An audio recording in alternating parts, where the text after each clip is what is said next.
Good morning. This is Terry Allen. I am going to do another video. And this one, I am going to stick with one subject. And that subject is, it's about socialism. Because when Bernie Sanders ran, the lunatic neocons, the right-wing news like Fox News, and even CNN and MSNBC attacked him. And one of the things that they said to attack him, which creates fear in the population, which is why they say what they say, is that socialism is dangerous. Oh my God. You know, look how many people have been killed in the name of socialism. I hear it all the time. People are mimicking, they are just regurgitating what they've heard because they don't really know history. But that is false. And I'll tell you exactly why. Because a true socialist is someone that is for the betterment of the lower and the middle class, to raise people out of poverty, to raise people from illiteracy, educate them in the sciences, in literature, in history. And anytime a socialist movement pops up its head, like what happened in Germany and in Russia early on, the labor movements, what ends up happening is that the super wealthy, the royal families, particularly the royal families of Europe, and the right-wingers will attack them as a scourge. Oh my God, we've got to get rid of these horrible, scary people. And so they are the ones that start the wars. I mean, look at the way the media attacked Bernie Sanders. And he's not perfect. There's a few things that he is for that I'm not. But there's a few, not a lot. But for the most part, any movement that's called itself socialist doesn't necessarily mean that that's really what they are. A lot of times, giving the name of socialist or socialism is supposed to make, left-wingers think that something good is going to happen out of it. But here's a good example. The National Socialists, the Nazis in Germany. Now, does anybody really think that they were socialists? I mean, give me a frickin' break. Adolf Hitler was financed by American and British banks. He was loved by the British royal family. In fact, they tried to cut a deal with him that as long as they wouldn't bomb them and their palaces and their castles and their banks, that they would let him do what he wanted, and then they would share a world empire. They would divide it in half. These are facts. It's hard to find them, but, because a lot of times the winners write the history books. So, one of the perpetrators actually was George W. Bush's grandfather, Prescott Bush. In 1942, he ran the Harriman Bank out of New York, and he was caught funneling money and loans to the steel industry in Nazi Germany.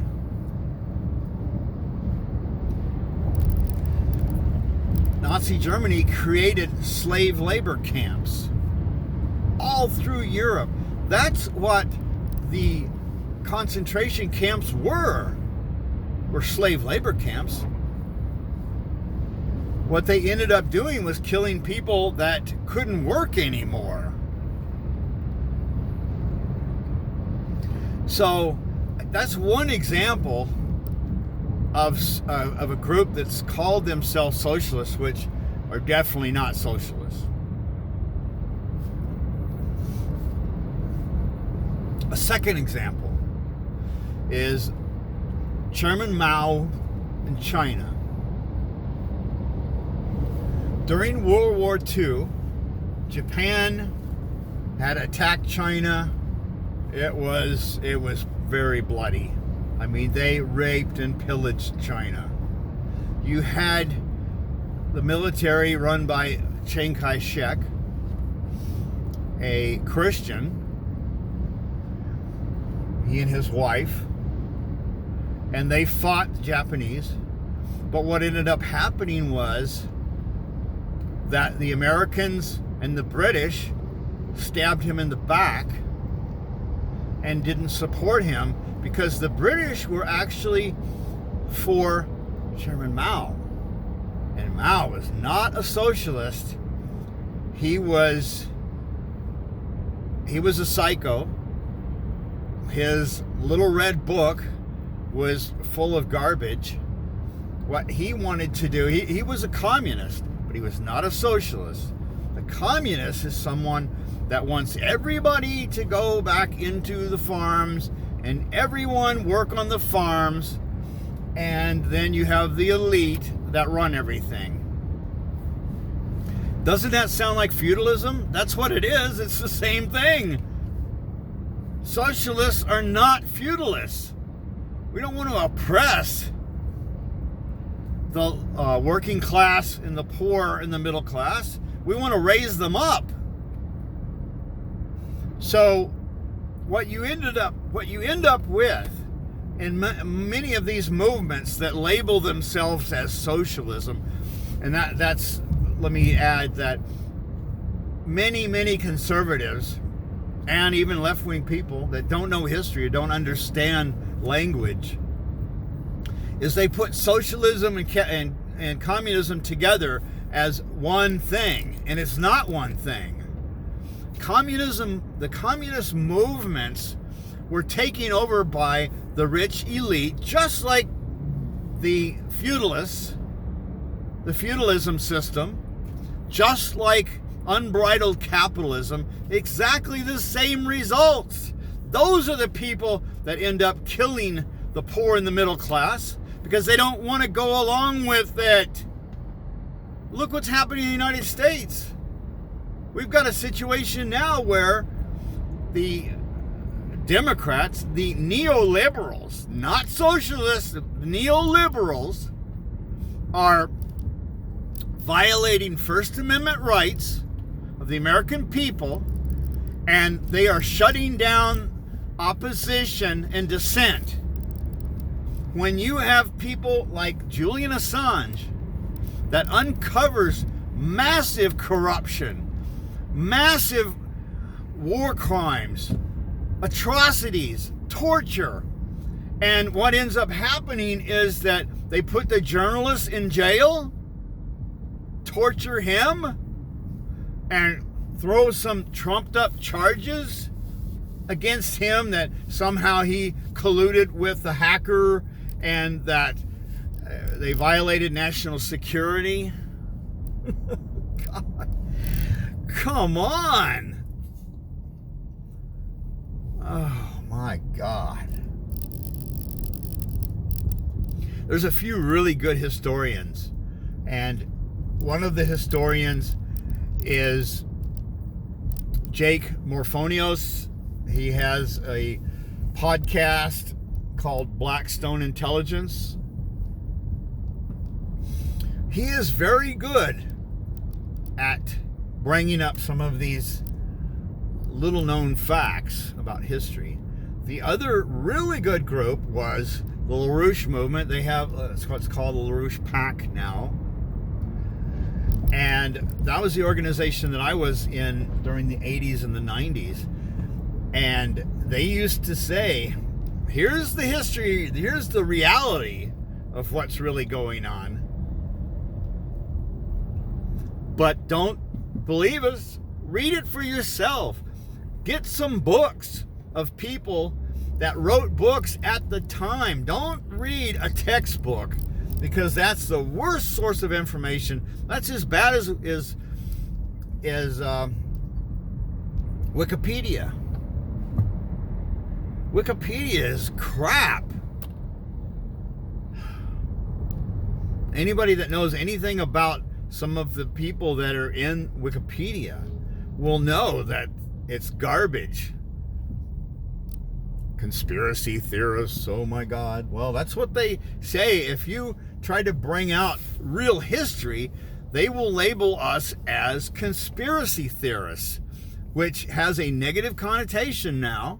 So that's why I like to say I'm not a conspiracy theorist. I'm a conspiracy factist.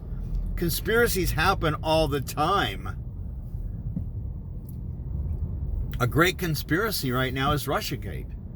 There's a really good conspiracy, because the Democratic Party, the DNC, and Hillary Clinton and the people around Hillary Clinton are the ones that started this insane idea that Russia interfered with our election, and oh my God, look what they're doing to democracy. Oh. We don't have democracy in this country. You think we really have democracy in this country after what's happened in our last few elections? Look what the DNC did to Bernie Sanders in 2016.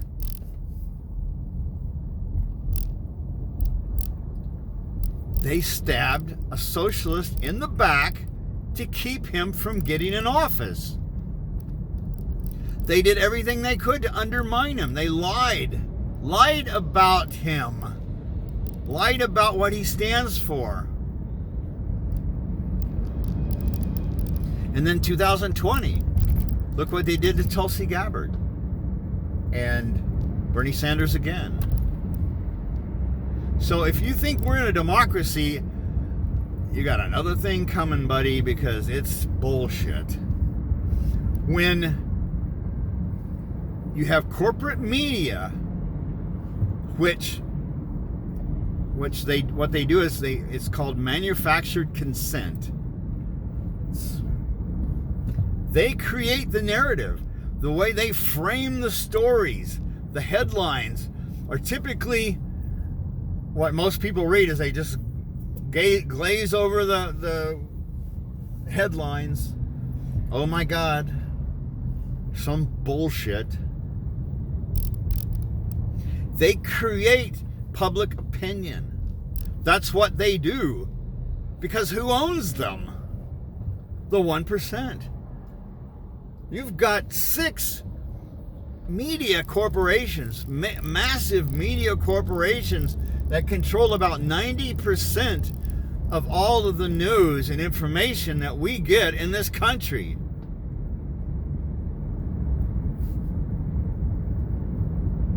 So, let's look at another situation. Stalin. A lot of people say he was a socialist. The Union of Soviet Socialist Republics. Just because it has a name, socialism, in there, doesn't mean that it's socialism. He had many, many people killed that didn't go along with his philosophy. But he was a feudalist. Once again, he was a psycho. They used the word socialism to make it look like they're doing something good for the population, when in fact, they are running a feudalist system where the rich and powerful run it, and then everyone else is under the boot of the elite. That's what every one of these movements are. So you need to get a dictionary and look at the difference between communism, feudalism, socialism, capitalism. What does capitalism do? There's several forms of capitalism. There's not just one, there's several. And what we're living in now is a deregulated, free trade, unbridled capitalism, which is a looting operation. What it does is it takes money from the poor and the middle class and funnels it up towards the rich. Look what's been happening in the last decades. The difference between the elite and their net worth versus the middle class is getting wider and wider. Back before, in the 60s and before, people used to save money. But what ended up happening was, because in the 70s, Nixon took the dollar off the gold standard and allowed it to float, so that you could see the investment banks. What they started doing was they started investing in quick profit schemes, stock transactions, currency manipulations. The money started going out of manufacturing and into speculation. You can see the graph. It's glaring. And what that did was that cut the wages. That created a service economy in the United States, where we exported all of our manufacturing to places like China and Mexico and Bangladesh, places where their economies were in desperation. People were literally working for slave labor wages, literally, so that the capitalists, the elitists, could maximize their profits. They didn't give a shit about the American working class, the poor, and the middle class. They want to loot it. Let's start taking money and taxes away from education. Let's take taxes away from health care. Let's take money out of infrastructure. Let's create a point of sale situation where you have a 3-day window of supply, where in 3 days you could loot a grocery store where their shelves are bare in a crisis. It's happened many times.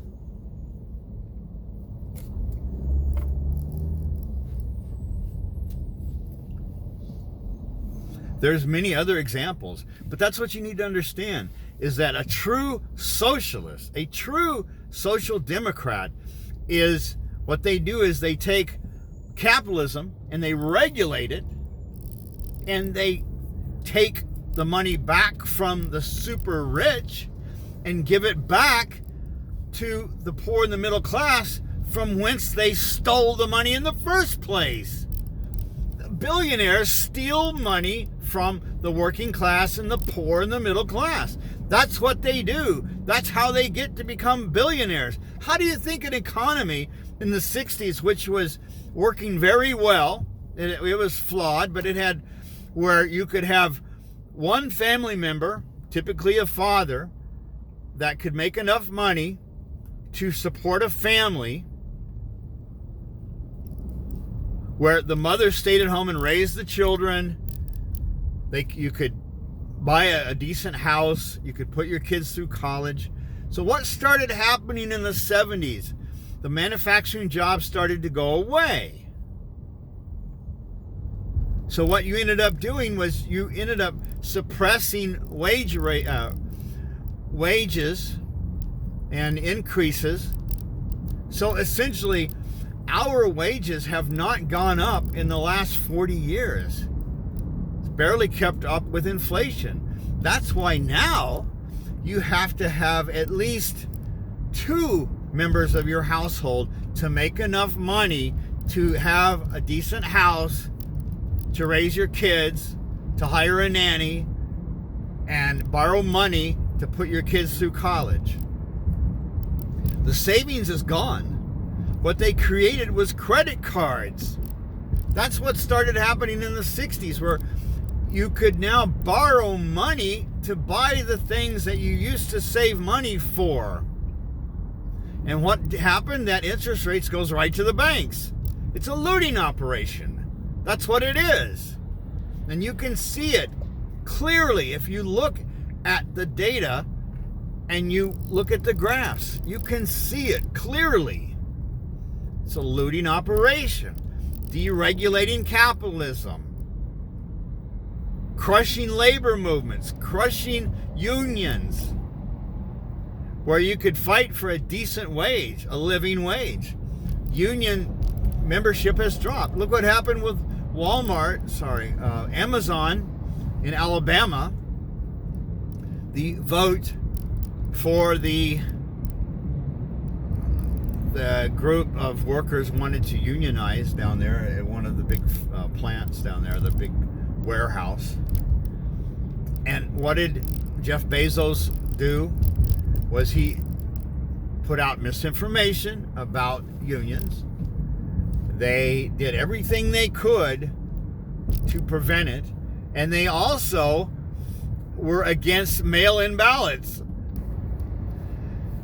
I've got case after case after case of groups labeled socialists, which are not. They're communists, they're feudalists. They are unregulated, unbridled capitalists. It's a looting operation. True socialism takes money back from the rich. Everybody says, oh, we're going to take money from the rich. Oh my God. It's called the redistribution of wealth.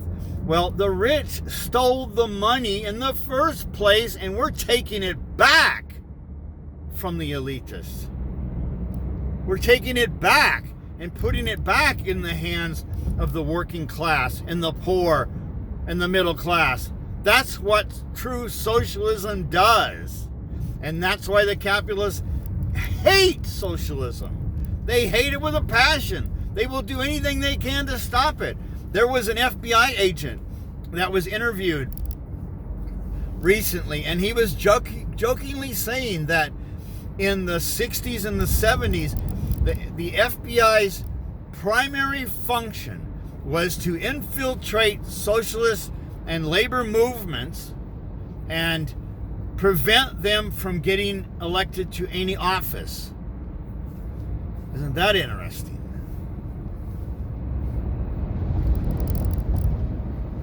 In the name of fighting communism. See how easy American people can be manipulated? You've got a high percentage of Americans that will vote against their best interests because they believe lies.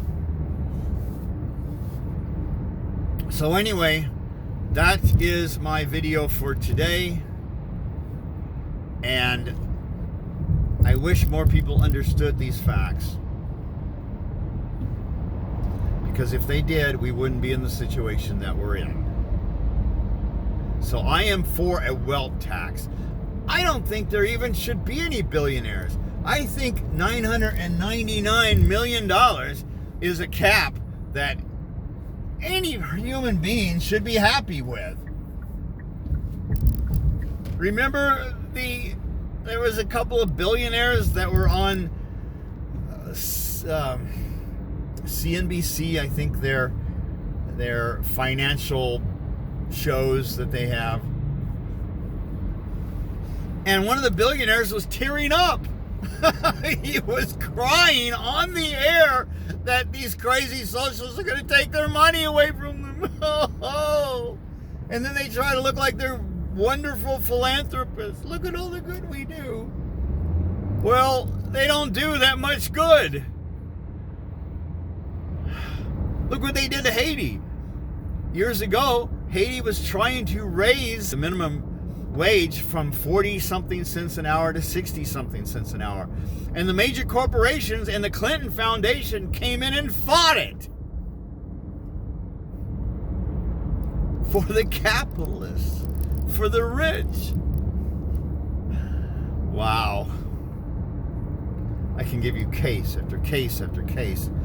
And the last point I want to make is that when you have the billionaire class that fights every time anyone wants to bring up a minimum wage increase or regulation to try and give the population things like Medicare for all, free college for our children,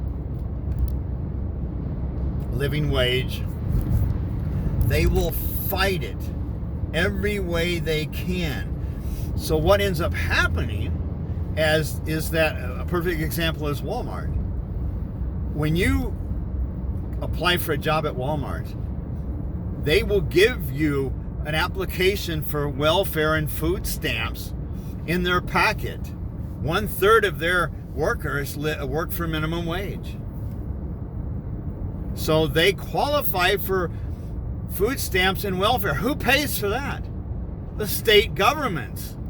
So essentially, the billionaire class is getting subsidized by the citizens of the United States. That's called socialism for the rich. It allows them to steal more. That is an abomination. The minimum wage should bring everyone up out of qualifying for food stamps and welfare. That's what it should do. So that the states don't have to subsidize the frickin' billionaires anymore. I've known some very rich people, and they have even said it to me, that they don't think we should have a minimum wage. I said, are you kidding me? So you think, let's say that there was a guy that was desperately needing to buy food for his family, and if he would work for anything and you offered him $1.50 an hour and he would take the job because he's desperate, you think that's a good thing? And yeah, they think it's a good thing.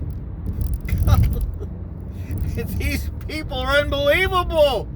They're psychos. They are sociopaths. They are psychopaths. They don't care about anyone but themselves. They have no compassion at all for anyone. Every morning when they wake up, their motivation for taking that first breath is, how do I maximize my riches and my power? And if it means throwing hundreds of thousands of people out of jobs, good paying manufacturing jobs, so that they can take those factories and move them over to China or India or Mexico to maximize their profits so that they can all enrich themselves, then that's a good thing. And that is evil. And that's what true socialists fight against. We fight against feudalists. We fight against the psycho-capitalists. We want to take capitalism and regulate it. Have things like the FDA. Have things like the EPA. Have things like highway systems, electric grids, water management. If it was up to these psychos, they would stop funding all of that, because then they would only be the ones that get it. I was down in Mexico when this whole thing happened with NAFTA, and I saw some of these shanty towns down there where people are living in cardboard boxes and running down the middle of it's not even a street, it's a dirt path. Running right down the middle is sewage. Green, goopy water running right down the middle of their walking paths. Trash everywhere because these people don't have enough money to fix up anything. It was disgusting. American corporations, they didn't give a shit. Let's move our factories down there. We can exploit that cheap labor. And you've got people that call themselves Christians that think that that's a good thing? That Jesus would condone that? I guarantee you're not going to heaven. If there was a heaven, I'm guaranteeing that you wouldn't get there.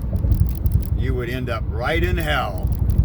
Now, I don't believe in a literal heaven or hell, but they do. And if they think they're going to end up in heaven where they got no mortgage payments for their castles, they got another thing coming.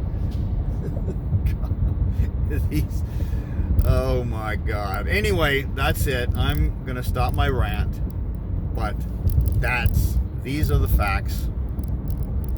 So, as they say, put that in your pipe and smoke it. Have a great day. This is Terry Allen, signing off.